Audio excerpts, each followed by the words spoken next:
One of my favorite things in the world to do is watch Friends. I know it's been off for years and years. It's not even around, but I still find myself binge watching old episodes. And I was thinking about this today and thinking, it's the predictability of the friends in the circle, right? You have Chandler with his quirkiness, Monica with her type A of just everything has to be so neat and tidy and organized. It's Phoebe's ability to make you laugh at her silly songs. Ross always comes in with those smart comments, and Joey and him and his food, like it is just so hilarious. And of course, Rachel, she just brings everybody together, and it's just such this beautiful, cohesive team of people.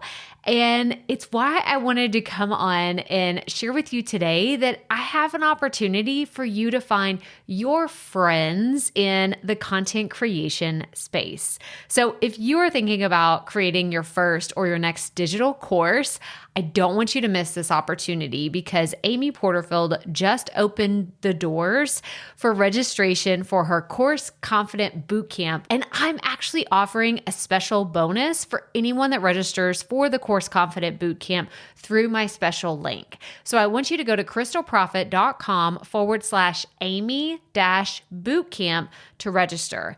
That's crystalprofit.com/Amy-bootcamp.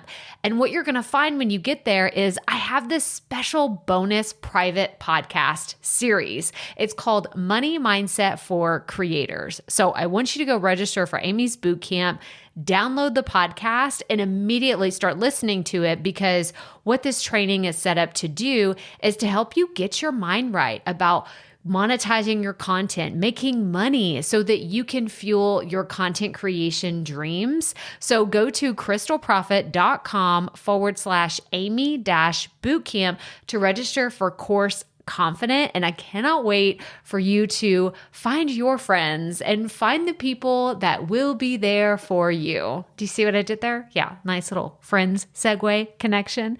Go to crystalprofit.com/Amy-bootcamp. And I cannot wait to see you inside. Okay, let's get into today's episode. How do you make podcast editing easier?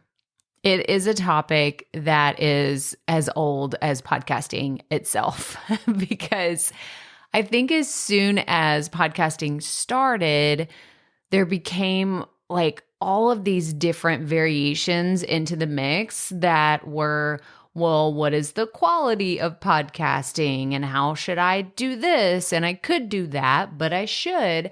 And looking back at the like kind of genesis of podcasting, I feel like everything's evolved over time to really reflect what an audience wants to hear. And that's kind of the standard of what we have today, whether it's, nobody wants to hear really bad audio and no one wants to hear someone that rambles on forever and doesn't have a point to what they are saying.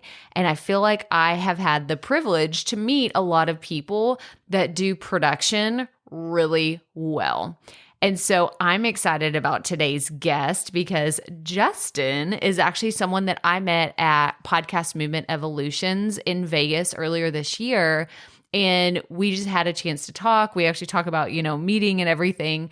But it was super awesome to see that there are people out there making production their priority. Because as you know, like I do the things on this show, like I do the editing myself, I do the video editing, podcast editing, but that doesn't mean that's the only way to podcast. So many of you come to me and you're like, Crystal, thank you for your tips on everything, but I will never edit my own podcast. And I think that's perfectly fine. It's perfectly fine, especially if you don't have the time to do it and you don't have the skill sets, or even you're like, I don't care about learning it. I don't want to do it. I have other things to do. I have other priorities. I totally understand, which is why I wanted to have Justin come on the show and let's talk through the mechanics of production and just all things podcasting. Come on, let's just call it what it is. We're a bunch of podcast nerds talking about podcasting, and we had such a fun time, and it's a great conversation. So enjoy my chat with Justin Peters. Welcome to the Profit Podcast, where we teach you how to start, launch, and market your content with confidence. I'm your host, Crystal Profit, and I'm so excited that you're here. Thanks for hanging out with me today, because if you've been trying to figure out the world of content creation, this is the show that will help be your time-saving shortcut. So let's get right to it, shall we? All right, Profit Podcast listeners, we have a special guest on the show today. Welcome to the show, Justin. How are you? Crystal, I'm doing great, and I'm so stoked to be on this conversation with you. This has been a little ways in the making, but it was a pleasure meeting you at Podcast Movement and excited to continue the conversation. Yes. Oh my gosh. I want to share a little behind the scenes because this is what we always do here on the show. So Justin and I, we met at Podcast Movement, and then we've tried to have this interview a few times. Y'all, what is it with school schedules? And then all of a sudden I was having to explain to Justin, I can be the best planner in the world. I'm like, okay, I know when we have holidays, we have spring break, we have all these things. And there's always something that comes up. And I'm just so grateful that you've been gracious enough to deal with my unpredictable schedule that is, being a parent of 3 children, but it happens. So if anybody's dealing with this right now, just know that it happens. Have you had any crazy scheduling that you've had to deal with in your podcasting journey and just dealing with podcasters? Yeah, I'm sure I have. I'm trying to think through, honestly, client scheduling has been challenging for me recently. I have a ton of parents that are clients as well, a couple of new parents. So sometimes they just have to flip off video and breastfeed during our calls to make time in the day for me. And I'm like, cool, whatever we got to do to get it done, let's do it. Whatever works. And I mean, I think that that's so refreshing to hear that too, that, we live in this world that everyone's trying to figure out what quote unquote normal looks like for working, and just trying to understand, well, how can I do this thing that I really want to do? Because for a lot of people, podcasting is a passion project, and it's not always something that they're doing. They're going to start this thing and they know it's going to be super profitable from the beginning, but they're doing it because they're excited and they're passionate about it. And I mean, I can tell you, I look like a hot mess whenever I've recorded podcasting stuff. And I'm just like, you know what? But I want to do it. I want to do it so, so bad. So I hope that you engage a lot with people that are really passionate about their message and what they want to share. But I actually want to talk about, how did you get into podcasting? How are we even having this conversation? How did we meet at Podcast Movement? I want to hear all the things.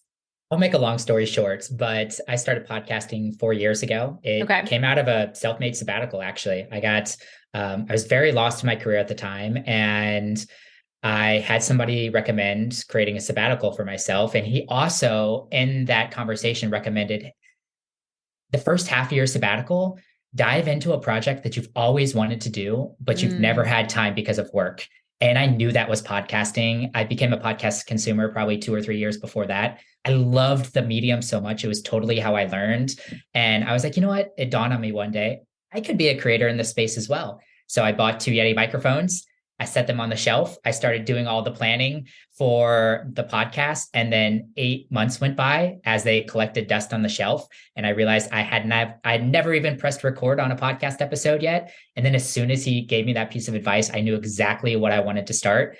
So podcasting it was. I called my best friend. We booked a time 6 days from then to record our first episode, and the rest is history. It's been a blitz. It was really supposed to just be a professional development project while I was taking a break from work, and I doubled down on podcasting and been doing it for 4 years, and then also created a business out of it as well. Oh, I love hearing this, Justin. I love hearing this so much because, well, first of all, there's so many people in this audience that are listening right now that they are in that catalyst moment of you getting started. They're waiting for that thing. They're waiting. They have microphones. I've talked to so many people that they're like, I literally have 6 microphones and they're just sitting there. So was there something that you just finally looked at it one day and you said, you know what? Today is the day. I'm going to do this.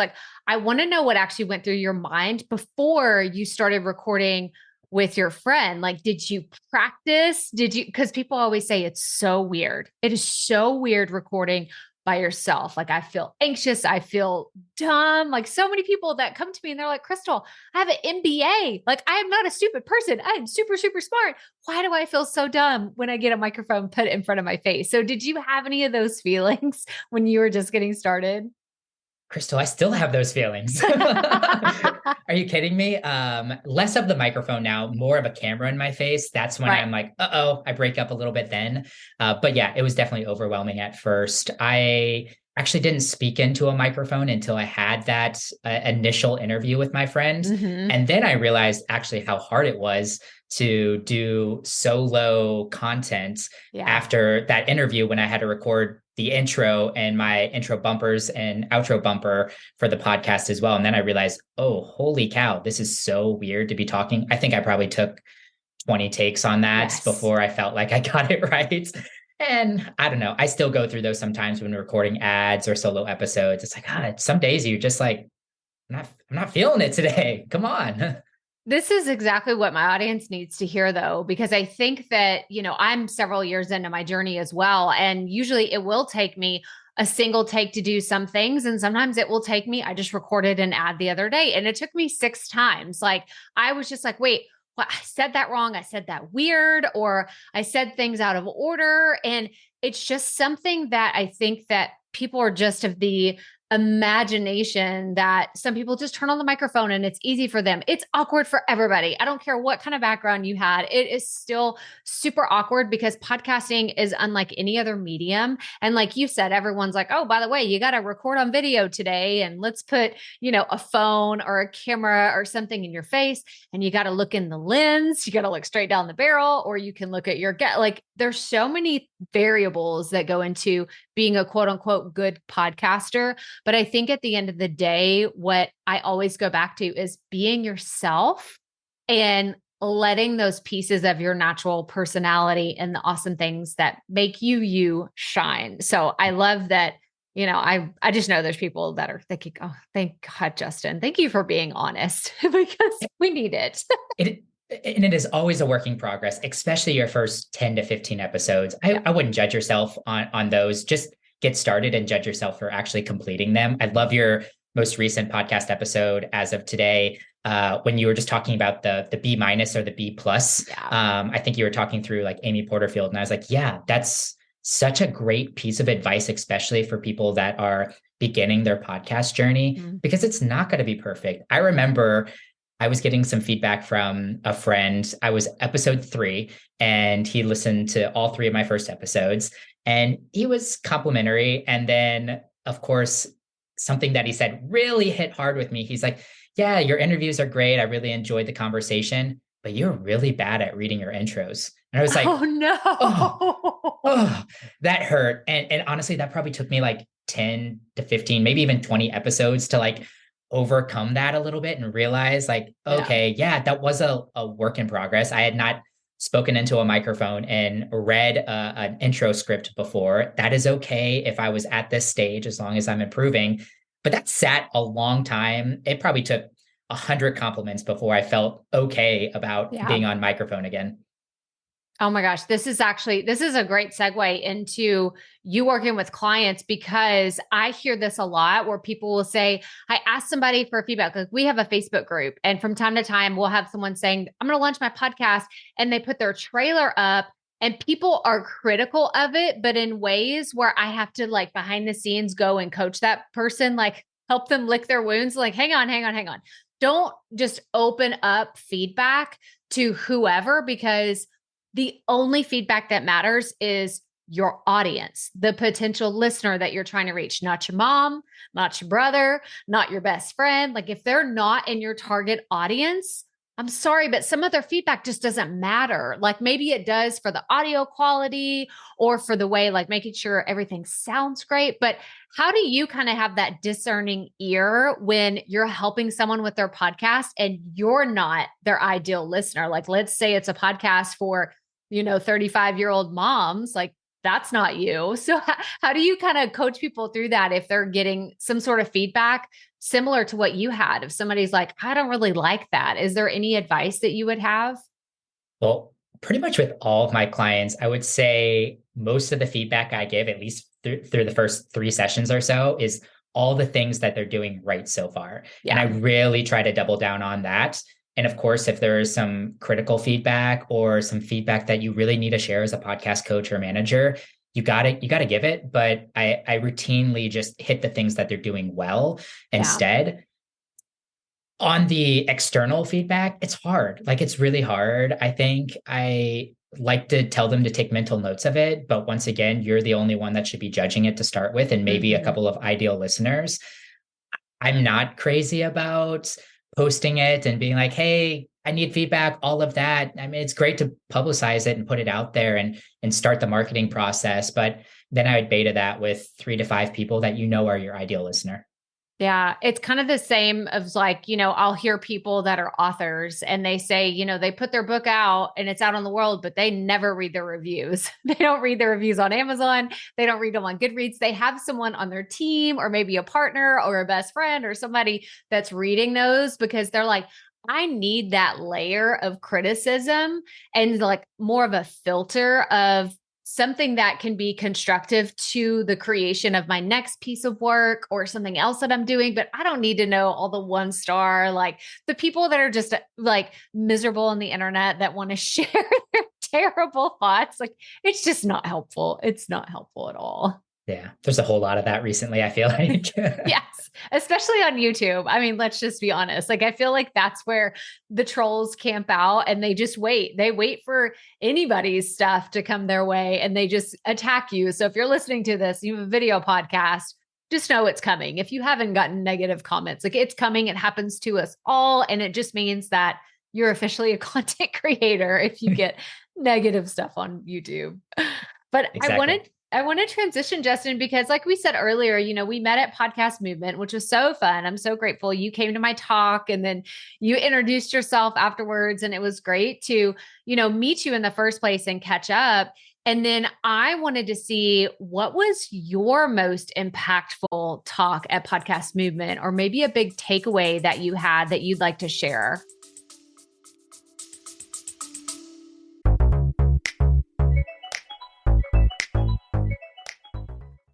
Being a woman in business comes with its own unique set of challenges, but also so many opportunities. We get ahead by leaning in to what makes us different from business as usual. I'm Samantha Hartley, host of Profitable Joyful Consulting, inviting you to a special 6-episode series exploring the experience of being a woman in business. You want to hear from women consultants who've hit $1 million, who sell 6-figure engagements, or who've broken their own revenue ceilings? Yeah, those are my clients, and they'll be sharing too. Join me for 6 must-listen episodes that tackle key challenges for women consultants. Follow Profitable Joyful Consulting on your favorite podcast app.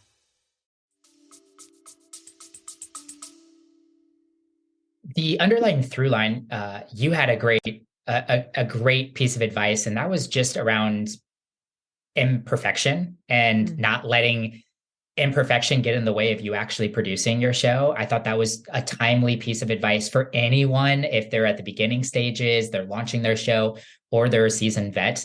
I feel like that's still a piece of advice that rings true throughout this entire journey.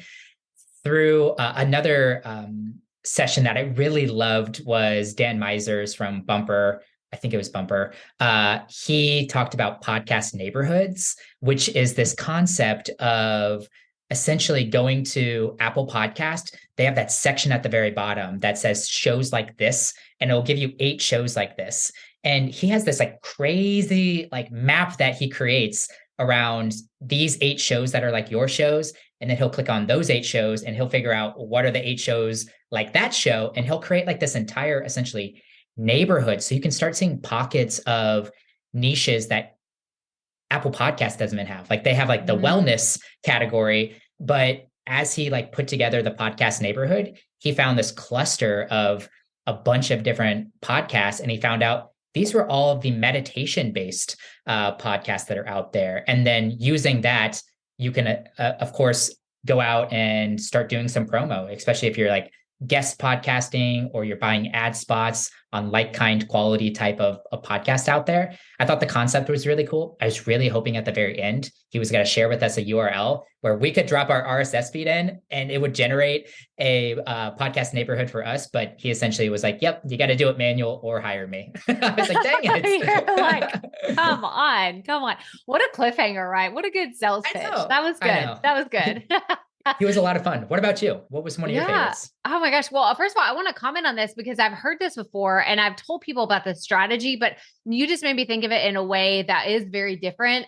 Because what I will typically do is I'll go to a tool like Chartable, Listen Notes, like some of these that, like you said, like we'll have the categories of, this is business marketing, this is education, how to, which are two of my biggest categories for my specific show. And I'll just kind of like weed through the ones that either I've heard of, or I know that someone in my space kind of has that connection. Like, oh yeah, I've listened to this before, or this person that hosts that show has been a guest on so-and-so's podcast. So I love the idea of taking it a step further instead of just like the 8 shows that are there, start digging deeper. And it's like going down a rabbit hole, but that it's not a rabbit hole, like a rabbit hole on Google where you're like, I come up an hour later and I'm like, how the heck did I get here? At least you know that they're all interconnected. So that's fantastic. I didn't get a chance to go to that talk. So thank you for sharing. That was awesome. Yeah. It was really fun. And of course, I went to tons of talks on both AI and short form video. I feel like those were the 2 themes of podcast movement and definitely something we were interested in learning more about. Yeah. But we'll see. I don't know. Video is so complicated. I feel like I'm still interested in it and tangentially like kind of trying to learn as much as I can. But I also was reassured that many people are like, hey, if you just want to stay on audio only too, that is okay right now. And I think for a lot of the independent podcasters that you talk to that are solo shops or small teams, that is kind of the current strategy, even though YouTube now dropped the podcast label out there too, which I'm curious to see where they end up going here in the near future with podcasting.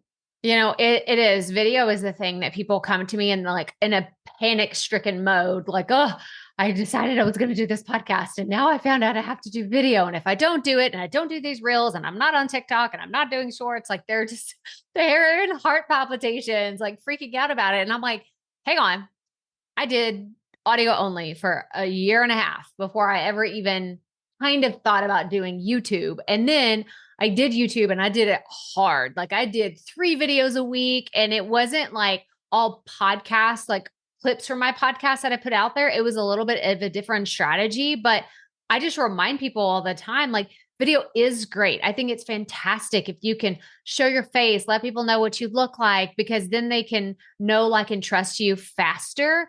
But it's also not the only way to grow a show. And I think that across the board, the whole podcasting industry as a whole is frustrated with discoverability. And what video can do, especially on YouTube, is help you get discovered.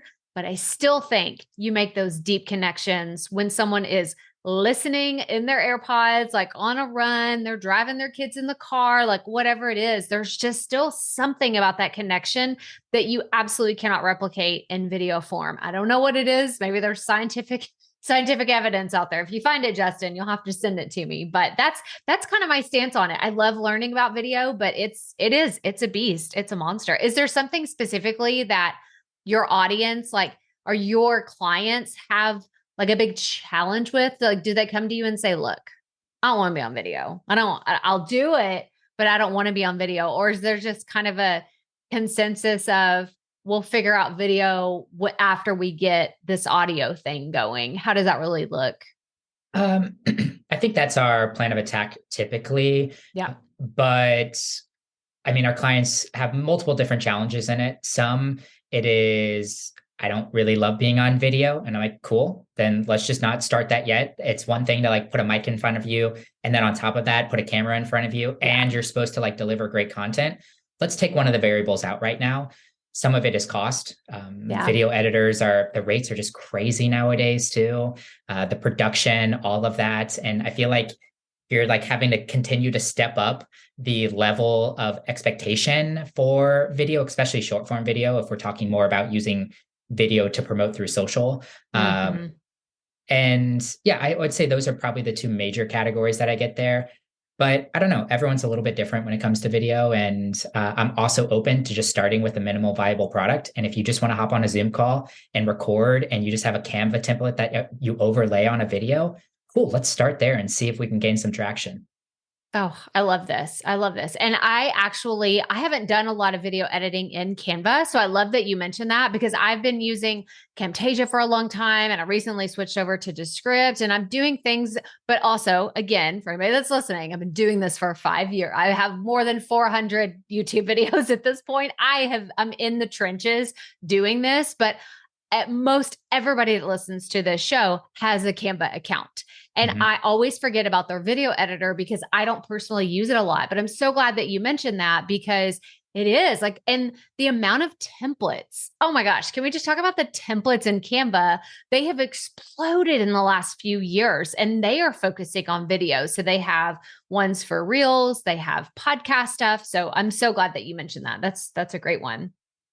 And also YouTube has a built-in editor as well. So if you just want to pull it straight into YouTube and edit through YouTube, I find it a little clunky, but if you don't have a free editing software on your computer, I think that's also a really great place to start, especially long form video where you probably won't do a whole lot of tight editing because you don't want those hard chops throughout the interview. You can just slap on your intro, outro, clean up a couple of word fumbles or big gaps, and you can let it out there. Once again, I think you can slowly take steps into video. You don't have to go all in on video or not. Like you can just go from A to B to Z and kind of let it slowly happen versus just, I got to get the lighting and I got to hire a professional editor and I got to do this and that and this. It's like, oh, come on, just start somewhere and slowly progress. Oh man. And that's just how everybody burns out. It just makes my heart so upset to see so many people come into podcasting and they're on fire and they're ready to do it all and they're going to tackle everything. And then they do all the things. They spend thousands of dollars and they are so stressed out. And in 6 months, that fire has burned out and they are completely burned out. And actually, this is a great place to ask this question, Justin, because I'm curious, like, do you have any tips? Like if somebody's there right now, like if somebody is at the point, they're like, oh my gosh, I overcommitted to so many things. Do you have any advice for someone that's really in that point of struggling? Like, do I even keep going with my podcast or should I stop? Should I cut back somewhere? Like, what would you say to that person? I actually think that's a really fair question. Podcasting is not easy, and there's a whole lot of work that's involved in actually creating a podcast. And if you're 20 episodes in and you realized podcasting is not for me, awesome. But I don't want to discourage anyone from exiting podcast. I don't think that's what we're trying to do here. And I think anyone that's probably listening to this podcast really enjoys the craft of podcasting, and they're probably just more so feeling overwhelmed with everything that has to happen. Feel free to get creative. Like, you can take a break too. Like you're allowed to just not produce for a month or something if that's what you want to do. I don't strongly encourage it with my own clients. We'll find more creative ways to come up to give them an actual break.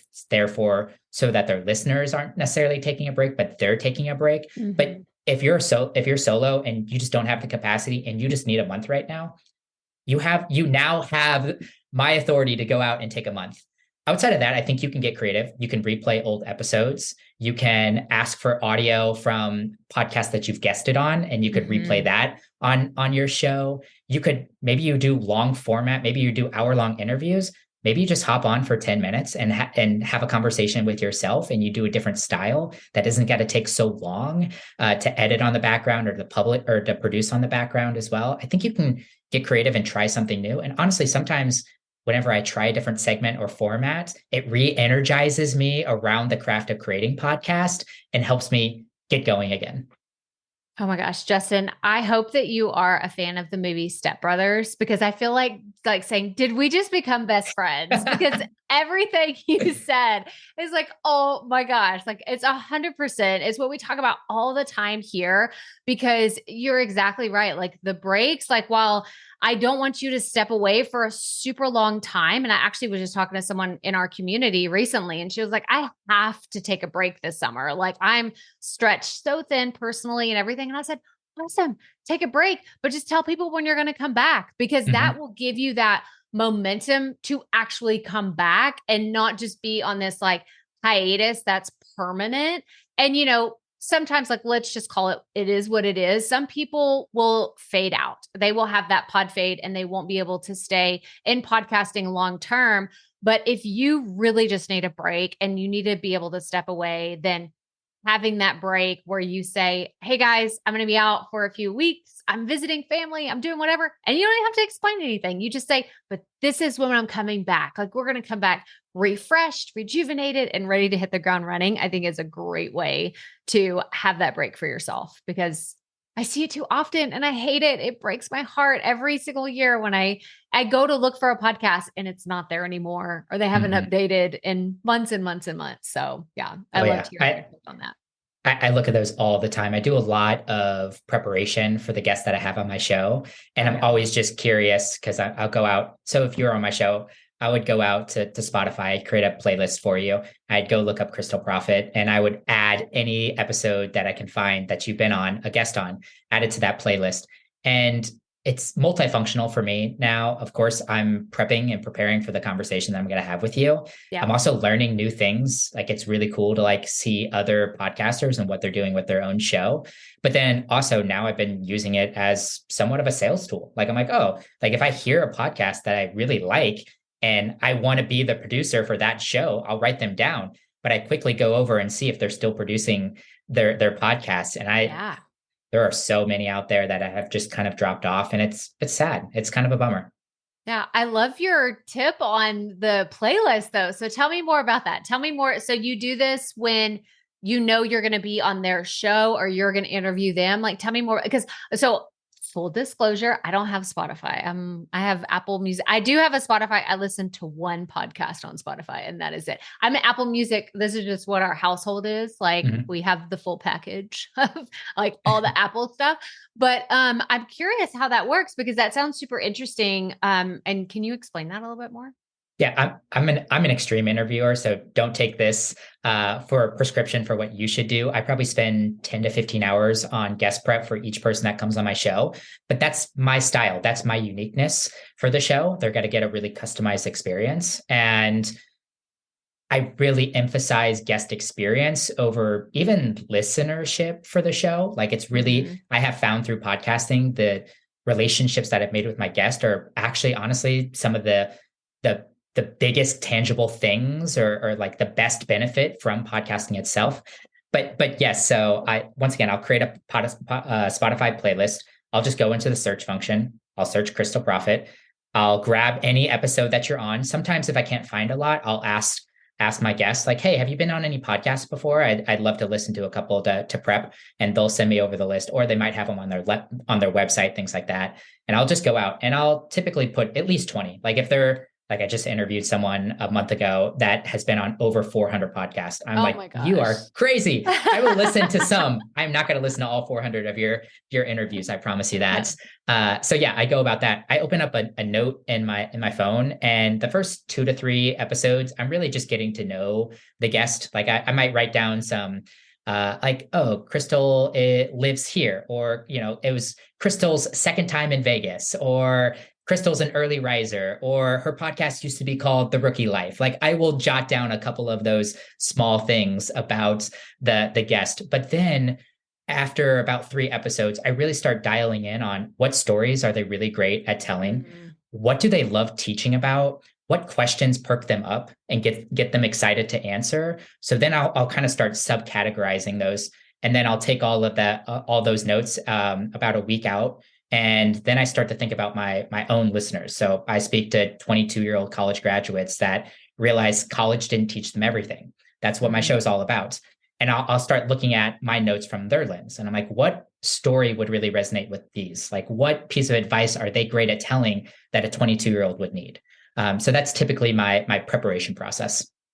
I am super impressed. Like that is so incredible. And I love that you bring this perspective to the show, because I'm the exact opposite of everything that you just said. And I think that a lot of the audience probably lands somewhere in the middle between, so I'll do a little bit of guest prep. I'll look and see kind of like what you said. If they have a website, I'll go to the website, check out other shows that they've been on. But in my mind, like I don't want to get too caught up in previous conversations that we're having some of the same conversations on the show. Like I'm always thinking like, what's something that they've never been asked before, or what's like a piece of their story that we can pull out that is going to be like very custom to this interview. And the only place that they've ever shared that, or no one's ever asked me that question. I love it when a guest says, no one's ever asked me that question before. It's always so fun. So if you're listening to this, just know that it is totally up to you. Like it's your style. And like Justin said,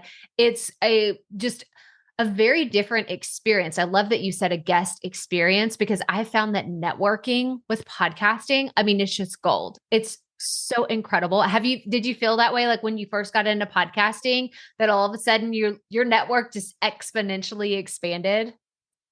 That to produce a interview-based show every other week, you naturally run out of people in your immediate network to talk to. So you're always looking for interesting people to introduce yourself to, and or asking other people, like, who's the most interesting person that you know? And that just habit, because I needed to actually source guests, has tenfolded the network that I have. And honestly, awesome. A lot of my clients, so my very first session that I have with our clients is all about the goals for the podcast. And I'll have them rank a lot of really hard challenges between monetizing, growing your listenership, building soft skills, growing your own personal brand or your own thought leadership, and networking or building relationships with your guests. And more times than not, that's their number one. Like a lot of my clients, for some reason, rank the relationship or the networking aspect as 1 or 2, second to sometimes the thought leadership aspect. And then listeners is usually number 3. So that makes me challenge them throughout a lot of the process too, because they'll start talking about marketing and whatnot. And I'll bring them back and I'm like, hey, remember your number 1 podcast goal was to build relationships through your guest. And therefore, we need to spend a whole lot more time thinking about your guest experience. So like I was just working with a show actually, and they're in studio. So we mapped out where to park for free, like how to find the side door to get into the studio. Like we asked them in their guest intake form, what's your favorite snack? And you bet you bottom that snack will be there whenever they're showing up and getting ready for the interview. Little things like that. And then a unique invitation and a great, sincere thank you for coming on the show. And we put a whole lot of emphasis on that aspect of it versus how do I continue to grow and market my show? Because that's what they're trying to get out of it. But if they're trying to grow and market the show, we're going to have a completely different strategy. And we might think less about guest experience. We might not even think, or we might even encourage them not to do guesting or have guests on their show. I love the thought of the guest experience. Like that just, well, the first thing that comes to mind is me, being a marketer first. Like marketing is my first love. Podcasting is just how I show that love to the world, is being able to market with podcasting. But I immediately thought of, oh my gosh, if I had that experience in a studio, I'm going to tell people about it. I'm going to say, they had my favorite snack. They had trail mix and beef jerky, like in a LaCroix. They had a lime LaCroix waiting for me with some beef jerky and some trail mix. And I was like, oh my gosh, like this is fantastic. Like I'm going to tell other people about it. So I love the idea of putting a guest experience first, if that's what someone, is part of their goal, because I tell people when I have a fantastic experience, and unfortunately for other businesses, I will tell them if I've had a bad experience too. So anytime you can go back, and I've actually had several people, come onto this show and they'll say, this was a great interview, or this was a great conversation. And that also checks boxes for me too. It's not just, I want to have a big name guest, or I want to have this connection. It's, can I make the person feel comfortable? Can I get them to be excited to share their interview when it goes live too? Because I mean, you're not going to want to hear this, everybody listening right now, but you can have a really big person on your show and they not share it with a single person in their network. That's just the reality of it. So I'm curious, when you work with people that are either guesting on shows, like maybe you're coaching them through that. Like, what are some of the things that you kind of think about as they step out of their comfort zone, maybe from their bubble of their own show into guesting on other people's podcasts?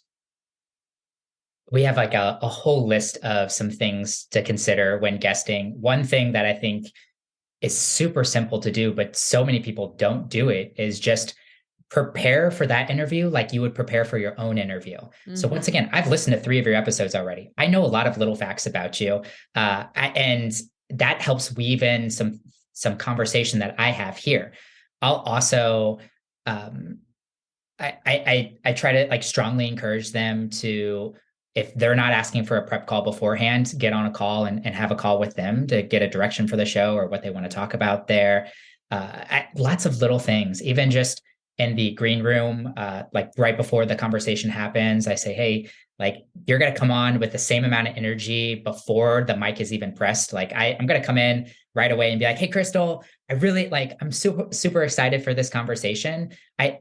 It always rubs me the wrong way when someone comes in really flat and then I press record and then they're like a completely different person. I'm like, oh, that was weird.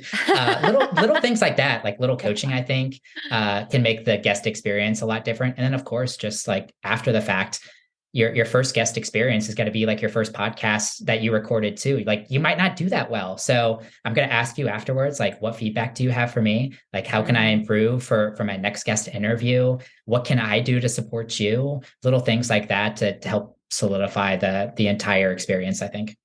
Oh my gosh. I love the idea of the like Jekyll and Hyde of like somebody that's just like really stone cold, like low energy. And then you hit record and then all of a sudden it's like, whoa, jazz hands, Yeah. It's like, where did this person come from? What just happened? I haven't had a lot of those anymore. I feel like I talk like the podcast industry is so great. There's so many genuine, great people that are out there, especially the guest. And I hope part of that's just the person that I attract, but also I think like this is such a specific and unique medium because you're going to be in someone's ear for 30 to 60 minutes and you can't really fake that much, especially over the long run. So both as a podcaster or as a guest, like you kind of have to be somewhat authentic or else people are going to read right through it. Yeah. And it's such a great point, because Justin and I, like we met in person, like we actually had, I don't even know how long our conversation, we were like 30 minutes. I remember you were like, hey, can I like come hang out with you? I was like, yeah, sure. I'm eating my lunch, but come on, like I'm going to eat my salad while you talk. He was like, okay, great. But we sat there and we talked and we had a genuine conversation. And I think that really solidified because so here's like fun fact behind the scenes, since we left Podcast Movement, I've had several cold pitches of people, whether they were podcasting businesses or people that were like, hey, I saw you were there. You'll want to connect. And I'm like, absolutely not. Like, just going straight. So sorry for listening to this and you messaged me. It went to my trash folder immediately because if there's no genuine connection, and this is just me, and this is my personal style. If I don't feel that genuine connection, it's not going to work. I don't want you on my podcast. I can't do like the blind pitches anymore where people are saying, I've had millions of dollars of success and I'm a Forbes this and a bestseller that. And I just like, I can't do it. Like, do you see this all the time too? Like, tell me it's not Crystal, just me. Oh man, you're going to get me started on a hot one right now. If we start talking about pitching, I'm very, very passionate about pitching. First of all, if you're having your executive assistant or your PR person pitch me, I'm probably going to delete it right away. Like, hey, I'm the executive assistant for Crystal Profit. I think she'd be a great fit for your show kind of thing. And then it goes into me, like everything about this person. And then at the very end, it's like, would you be interested in having her on the show? I'm like, no, first of all, like, I just hate that approach. And you can have someone pitch for you. I get it. There are many busy entrepreneurs that employ somebody to actually get them on shows. But there's a better way to go about it. And honestly, sometimes a more simple way to go about it. Like if I were coming on your show, I would probably cherry pick. At first I'd figure out who your listener is. And I think a lot of pitches go sideways just because they don't even know who the podcaster is trying to serve. So I know you serve independent podcasters. Mm-hmm. I'm going to bring up in my pitch, hey, Crystal, I've seen that you haven't covered how to treat your room to get the best audio quality. on throughout one of your interviews before. Would you be open to having a conversation about that? And then just like leave it at that, like continue the great work on the podcast. Really enjoyed listening to it so far. And that's all you got to do. And they're going to say yes or no. And then you just move on. Like pitching doesn't have to be this like brain dump, awful 15 paragraphs of how great you are. Like, I don't really care that much. Like in all honesty. No, it's exactly how I feel too. And again, did we just become best friends? Because this is exactly how I feel. It's like, you have to make me care about how you can help my audience. It doesn't even have to be how you can help me. I don't even care about that. Like, how are you going to add value to my show? Because that is all I care about. It is literally the only thing. So if you're listening and you want to pitch Justin's show, you want to pitch my show, like, this is where it starts. And typically it doesn't start in the email making that connection. Like, I have seen a lot more people trying to make like a DM, connection on Instagram or still on Facebook. And it's like, it has to start from an actual genuine conversation.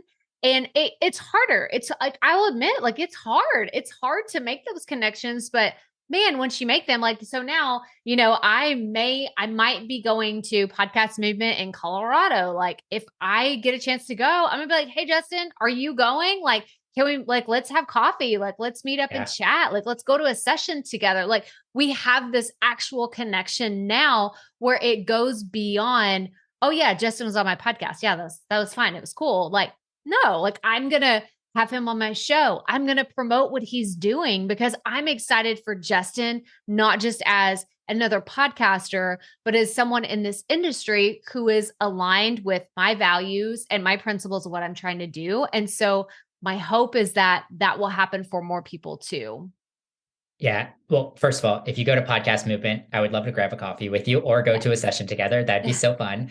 And second, to comment on what you just said there too, typically me interviewing someone and or me being interviewed by someone is the start of our relationship, not the end of our relationship. I mean, I really only want to interview people that would really excite me. Of course, I do 10 to 15 hours of prep for everybody. Like, that alone is like a great qualifier. Like, would I want to spend 10 hours consuming this person's content? So right away, like, that weeds a lot of people out for me. And second of all, like, I got to be really excited about who you are. And I've got to really believe in who you are for me to want to bring you onto my platform or to go on your platform too. Like, sometimes it's even good to say no to some podcast pitches that you get to be on their show. I'm actually being kind of fatigued because I had a podcast interview last week and I messaged the guy the week before actually. And I said, hey, we still on? Like, excited for the show. And he's like, that interview. And he's like, yeah,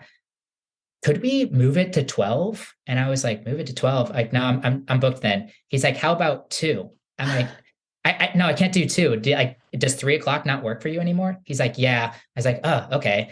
And then, so we rescheduled to the following week, which was fine. Like, I totally get reschedules. That's fine. I hate that I prompted it the day of the interview. That just seemed kind of unprofessional. But then I went back on the show and it, like, there's nothing there. Like, he didn't know who I was. He'd like asked me the same question in 3 different ways. And it just kind of fatigued me. And for somebody that is routinely podcast guesting, I've now made a rule for myself that if I get this bad gut feeling about going on a show, maybe I should just say no to the opportunity. Oh my gosh.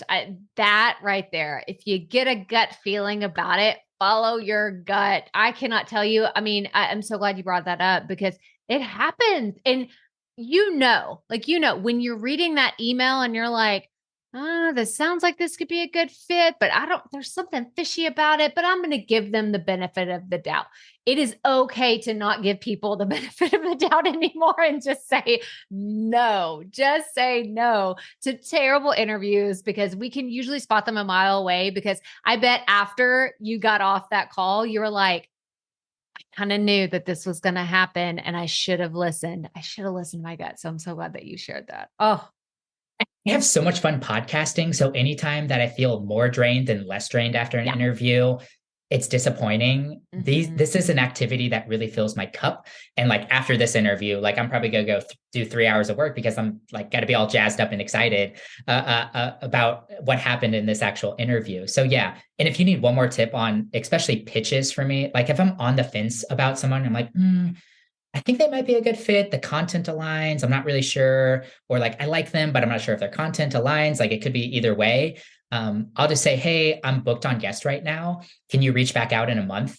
And if they follow up, that's usually a really good indicator. Were you just like being one of 100 pitches that they're doing and or like, were they genuinely excited to come on your show and share what they had to share? Oh, such a great tip. Oh, that's so y'all go write that down. Everybody that's listening, go write that one down because that is so solid. So have them, reach back out in a month, in 90 days, like whatever it is, because I'm such a believer in like the sacredness of a calendar, right? Like Justin and I were talking about calendars before we started recording and like how we actually had to reschedule. And, we talked about it at the beginning, but I just think back to if I don't have any slots open, I'm not going to open one just for a random person that reaches out and says, I can only do it this time. I'm like, I'm so sorry. That doesn't work. Actually, I'm not sorry. Let's stop saying that. This is the schedule. Like it is what it is at this point. And I just say, look, it aligns or it doesn't. And I think that that's something that may be hard to do in the beginning because maybe you're like, well, I'm just getting started. And, like, I don't really have the leverage to do that. Yes, you do. We're giving you the permission right now to have a sacred calendar and not just let anybody on your show.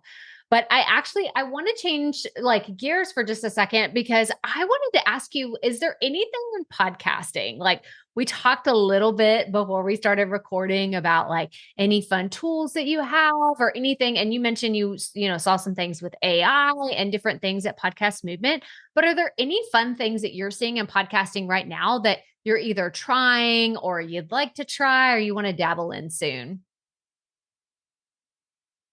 I think video and AI are like the two big categories that are out there. So I won't drown on that too much, even though we're definitely super interested in AI and how that can support not only our own podcast, but our business workflow for our clients as well. Like someone like CapShow, the AI show note generator tool is of interest of us. We know the founders, they're here in Austin, which is great. Another like soft touch. I think everything that's happening in pod tech in general, it just lights me up and I'm generally pretty excited. On a lesser note, I have been interested in the general move from interview-based shows to more solo shows. I read a couple articles about this, and it seems like, it seems like the interview-based shows are becoming very saturated, and it's hard to stand out and be unique. But also, solo shows give you such an opportunity for thought leadership and personal branding too. So I'm keeping a kind of a keen eye on that. And I've been asking a lot of just general podcast listeners, what do you prefer? Do you prefer interview-based shows or solo?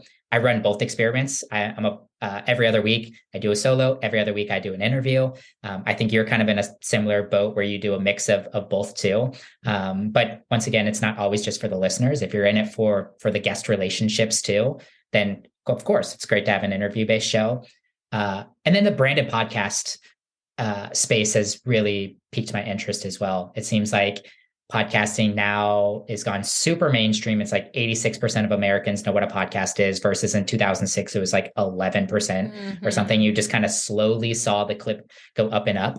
And I think we were both right on the front end of the huge wave of podcast listeners that came in 2020 and through COVID. So I've loved the entry of some of these large corporations or large businesses creating branded podcast. And it's very fascinating to see the ones that do it well and the ones that totally flop. And it's just kind of a waste of airspace, yes. I think. Yeah. Oh my gosh. These are so good. And these, I mean, like you said, I feel like just talking about those, like we could record 5 more hours, like of just the things that we want to nerd out about and try and everything. But I love I mean, video and AI, it's not going anywhere. Like it's here to stay. So I can't wait. Like I hope that we do get a chance to nerd out about it. We're going to like have to exchange emails and talk about, I tried this, I tried that. This works great. This doesn't. But I love the idea of, like you said, the branded podcast. Those were a few talks that I went to at Podcast Movement too. And that's really a world, especially helping so many independent content creators. I haven't really dabbled too much in that because it's like, not really fitting into the mold of what I've created with this audience, but I do find it so interesting. And I think that much like any other like creative endeavor, we should always be looking at other ways that we can implement from, I look at movies and I look at TV shows and I look at what they're doing, in just different places. And I say, how can we apply that to podcasting? So I love that you're kind of keeping an eye on the entire industry. And I can't wait. I'm excited to see what happens. And you brought up movies too. I thought that one thread that you're talking about with somebody potentially like kind of almost creating a pilot through a podcast for a TV show. I was like, oh, that's so genius. People have been telling me like amazing use cases for podcasts outside of just like this almost direct to listener type aspect. I was just talking to someone last night at a podcast meetup actually, and he told me he's building a podcast as a component of his internal onboarding program at his company. And I was like, that is cool. He's like, yeah, we're on Zoom calls all day long and I don't want to put another video in front of them or an opportunity for them to read. I want them to go out and take a walk, but at the same time, they can plug their earphones in and then listen to the next segment of their onboarding experience and go get some fresh air at the same time. I was like, that is genius. Yes. So I've seen some like really creative use cases for podcasts, even outside of just what is the traditional aspect of podcasting. Oh, I love this. Like you're just going to have to come back, Justin. So there you go. Anytime. You solidified it. You got to come back. We have to talk about things that we've learned together. But are you up for some rapid fire questions? Let's do it. Everybody these. Okay, awesome. So my first question is, what piece of advice would you give to a brand new podcaster or content creator? Get started. I feel like it's the most overused, but honestly tried and true piece of advice. Get started. Your first episode doesn't need to be perfect. It honestly shouldn't be perfect, or else you're probably spending way too much time getting it out there. Put the first episode out there, start receiving some feedback, and keep continuing on. Oh, this is so good. So good. Okay. The next one's a 2-part question. It's, what is the dream podcast you would love to be on? And who is your dream podcast guest you would love to interview? I'd love to be on the Jordan Harbinger show. I've always adored him. He was the one that really got me into the podcast, like listening to podcasts. He was like one of my first, like, I just want to consume anything and everything.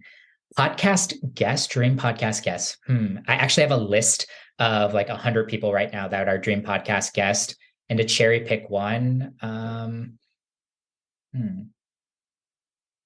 For some reason, Abby Wambach's coming to the top of my head. She's a former soccer player. I think I'm thinking about her because she's on that list, and I have them alphabetized because I'm OCD. But yeah, she's definitely somebody that's on my dream guest list. Oh, this is so good. Do you listen to their podcast? Yes. Yeah. I don't, I'm not a huge consumer of it, but my girlfriend is a diehard fan. And it's been fun kind of seeing their journey in the podcasting space as well. And I think they're doing a phenomenal job because everybody I talk to ends up loving that show if they go out and listen to it. Yeah, it's so good. That's what I was going to, well, at least she has the equipment. So you're good there. Like she'll have the podcast equipment. She'll be good to go. So, fingers crossed for you that happens. Okay. My last question is, do you consider yourself a perfectionist? I would love to say no to this question, but it's a yes. I'm a perfectionist. I've seen it through my whole podcasting journey. I still see it throughout tons of different things that I do. It's probably, it's such a hard balance because I definitely think it has elevated me to places or gave me the type of quality for work that I really appreciate. But sometimes it does slow me down as well, because once again, I want it to be perfect before I release it to other people. Yeah. Well, this actually segues nicely. Did I still say that right? That sounded weird in my head, but we're good. You know what I meant. Because Because you help people with their podcast. So, I mean, having that perfectionist quality isn't a bad thing in what you're doing to have those production services. So, can you tell everybody what you do for people that are listening to the show that are thinking that they need a little bit of help with their podcast? Yeah, I help business owners launch, grow, and maintain their podcast. There's so much space here. I've had so much joy being a part of it. My brother is also a co-founder in our business. He does all the audio production, and I do a bunch of other random things associated with the business, it seems like. But we have a launch package. So if you're ready to get going, but you just need support and guidance and direction on all of that, perfect. And then we're podcast managers as well. So if you realize the value from podcasting, but you just need some ongoing support in terms of editing, copywriting, publishing, marketing, anything and everything, we're really excited to help those podcasters. That's awesome. And then tell me the name of your podcast. I know you mentioned it several times. I want to, that way, if anybody's listening and they'd be in your ideal audience. Yes.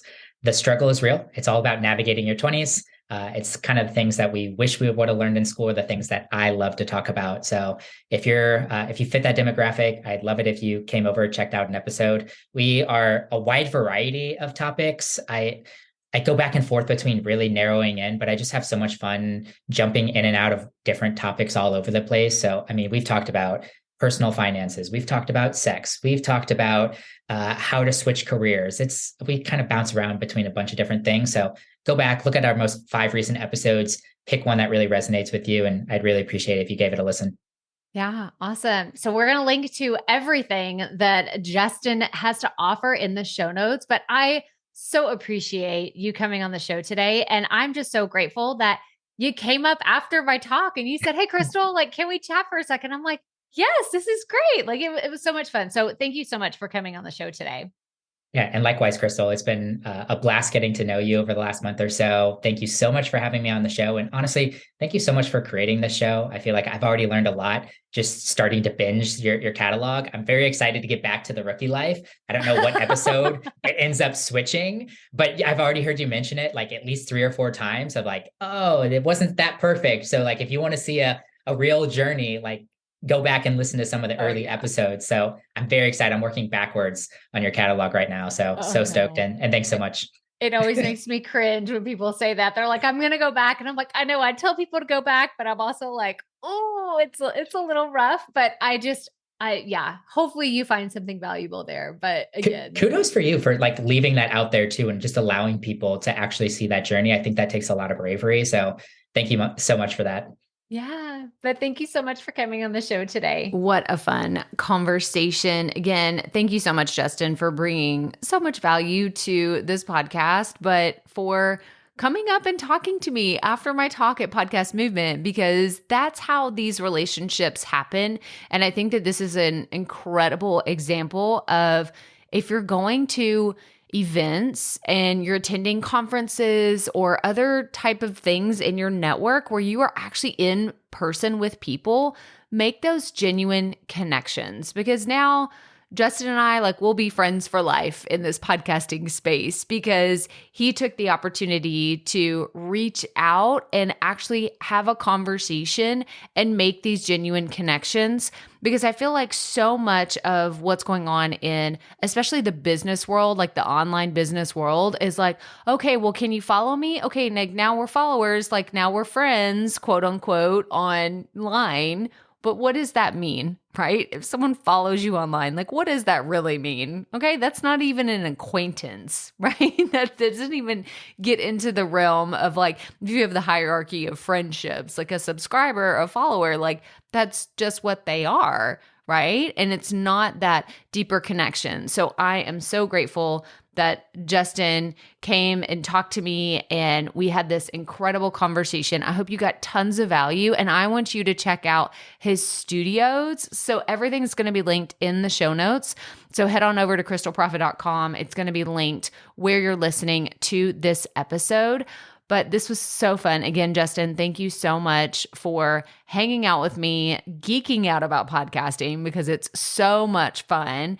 And I just really appreciate it. So thank you again. But if you found value in today's episode, make sure you take a screenshot wherever you're listening and tag me on Instagram. Tag Justin on Instagram. I'll have his everything linked in the show notes as well. And I want you to tell us what you thought about today's episode. Was it helpful? Was there something specific that you're like, oh my gosh, like I needed to hear that today? We would love to hear from you. But that's all I have. So make sure you are following or subscribed to this podcast wherever you are listening. And as always, remember, keep it up.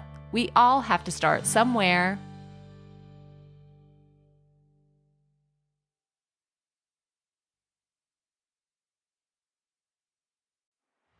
Hey, Profit Podcast listeners. Thanks for sticking around to a little bit after the episode to hear this special message because I want to hear from you. We are starting a new segment called Fan Mail Shoutouts, and I want to hear from you and I want to hear your questions. What do you want to know? What questions have you been dying to ask me? So here's how to make this happen. Go to the app where you're listening to this podcast right now. Go there. I'll wait a second. Okay. Now, once you're there, you're going to see a hyperlink at the top of the episode description that says, send Crystal a text message. And that's all I want you to do. Send me a text. It could be casual, informal. It could be totally anonymous. Or if you want, you can include your name and the name of your podcast or content wherever you are creating, and I will give you a special shout out in an upcoming episode. So again, go to the show notes for where you're listening to this episode right now, and it will say, send Crystal a text message. And I cannot wait to hear from you and give you a shout out in an upcoming segment of Fan Mail Shoutouts.